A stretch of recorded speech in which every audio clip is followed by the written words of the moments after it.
আসসালামু আলাইকুম রহমতুল্লাহি ওবরাকাতুহ। নামাজ পড়তে গেলে কতগুলো সুন্নতের প্রয়োজন পড়ে। সেই সুন্নতগুলো হচ্ছে: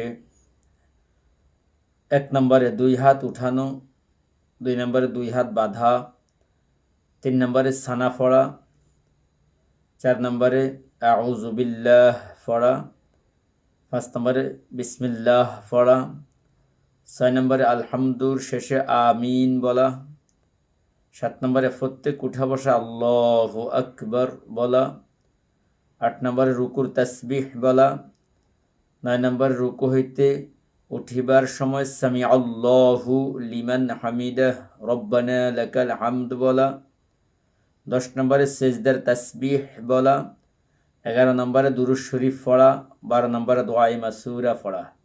আমরা সকলে সুন্নতগুলির উপরে আমল করতে চেষ্টা করব। আসসালামু আলাইকুম।